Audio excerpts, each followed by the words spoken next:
परसों एक खबर व्हाट्सएप पे सोशल मीडिया पे आई है, एक 12 साल की लड़की 11 साल के भाई से हामिला हो गई। डॉक्टर का सर शर्म से झूठ गया। जब हामिला लड़की हॉस्पिटल गई, डॉक्टर ने देखा कहीं तो प्रेग्नेंट है।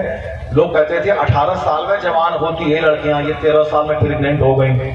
ऐसा थोड़ी है कि अपने मन के मुताबिक। जो कानून इस्लाम का है वो नेचुरल कानून है। इस्लाम का कानून है, जब बच्चा 7 साल का हो नमाज पढ़ने बोल, जब 10 साल का हो नमाज ना पढ़े मार के नमाजी बना दे, और जब नमाजी बन जाए बिस्तर उसका अलग कर दे। और 10 साल में के बाद लड़का को नाइट फॉल हो जवान, लड़की को 10 साल के बाद महाना खून आए जवान, 15 साल में नाइट फॉल हो ना हो वह जवान है। नमाज रोजा हज और ज़कात सारे कवानीन उसकी तरफ मुतवज्जे हो जाते हैं। लड़की 15 साल तक उसको माहवारी खून आए ना आए वह जवान मानी जाएगी। 15 साल के बाद नमाज फर्ज है, रोजा फर्ज है, हज फर्ज है, ज़कात फर्ज है। ये 18-20 कर रहे हैं। 13 साल की लड़की प्रेग्नेंट। डॉक्टर ने जब पूछा तो कहा कि इनके अपने हकीकी भाई का अमल है। दुनिया शर्म के मारे पानी पानी हो गई। ऐसा भी नहीं होता है कि 11 साल की छोटी सी बच्ची, 11 साल का बच्चा, ऐसा तब ख्याल पैदा हुआ कि लोगों के जीने का जो सिस्टम है चरमरा गया है। ये सोशल मीडिया, ये फोटो में गंदी बात, तस्वीरें मोबाइल में, उसको देखने के बाद बदन में लगती है आग। जिसको जवान होना था 18 साल में वो जवान हो रही है 10 साल में। जिसको जवान होना था 16 साल में वो लड़के जवान हो रहे हैं 9 साल में। 9 साल में हाई स्कूल में सारी बातें उसको मालूम हो रही। ये सोशल मीडिया, ये मोबाइल। इसीलिए अमेरिका के पास इलाकों में मोबाइल पे सख्ती से पाबंदी है कि कोई इलाका हाई स्कूल तक मोबाइल नहीं चलाएगा। बस तरक्की याफ्ता ममालिक में हाई स्कूल मिडिल स्कूल में मोबाइल पे पाबंदी है और वो बच्चे मोबाइल नहीं चलाएंगे। वो अल्लाह से डर के, रसूल पाक से हया करके नहीं, बल्कि अपने बाल बच्चों को तबाही से बचाने के लिए वो इस तरह का नियम उसको लागू किया है। मुसलमानों के बच्चे के लिए कोई नियम नहीं।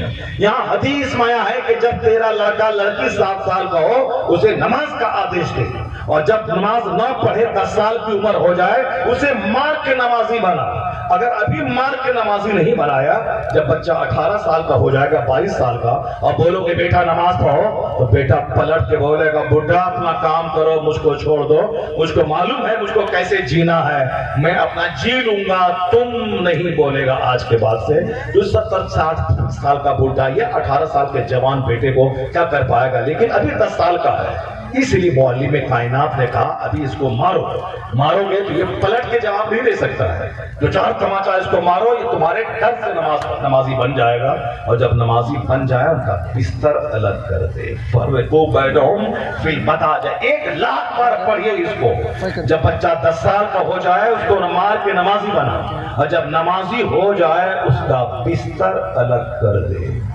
अब ये अपने भाई के साथ न सोए, अब ये अपनी उसी उम्र की बहन के साथ, ना मेरा बेटा मेरी बेटी गुड़िया है, ये मेरा बेटा है, ये मबा है, ये मुस्तहब है। यही बाउंड्री है कि हराम के करीब नहीं जाना, हलाल खाना है, ये फर्ज है, ये वाजिब है, ये सुन्नत है, ये मुस्तहब है। यही है चार दीवारी। हम चाह करके कि फजर के टाइम में आराम से लिहाफ ताल के सो रहे, नहीं, एक वक्त की नमाज छोड़ना हराम और गुनाह कबीरा है। जैसे शराब पीना हराम, नमाज छोड़ना हराम, झूठ बोलना हराम, नमाज छोड़ना हराम, ज़िना करना हराम, नमाज छोड़ना हराम, सूद खाना हराम, नमाज छोड़ना हराम। ऐसा नहीं कि सिर्फ ज़िना करना हराम है और नमाज छोड़ना हराम नहीं है। और सूद नमाज छोड़ना एक नुक्ते नजर से तो शराब पीने से बड़ा गुनाह। बंदा 10 साल शराब पिए तौबा कर ले, अल्लाह माफ कर देगा। लेकिन नमाज फर्ज हुई 15 साल में, बंदा नमाज शुरू किया 25 साल में, या 10 साल की नमाज उसके जिम्मे कज़ा है, वो 50 हज भी कर लेगा तो भी ये 10 साल की नमाज कज़ा उसको अदा करनी पड़ेगी। कज़ाए उम्री की अदा। इसलिए ना हदीस में आया है कि अपने बच्चों से कहो जब तेरा बच्चा 7 साल का हो नमाज पढ़े, जब 10 साल का हो नमाजी ना बने, मार के नमाजी बना दे, और जब नमाजी बन जाए उसका बिस्तर अलग कर दे, ताकि वो अपने भाई के साथ न सोए, उस उम्र की बहन के साथ न सोए, बिस्तर उसका अलग कर दे। मुस्कुराते हुए हुजूर ने खरबों रुपए का फॉर्मूला दे दिया, कायनात को तबाही से बचाने का फॉर्मूला दे दिया। आज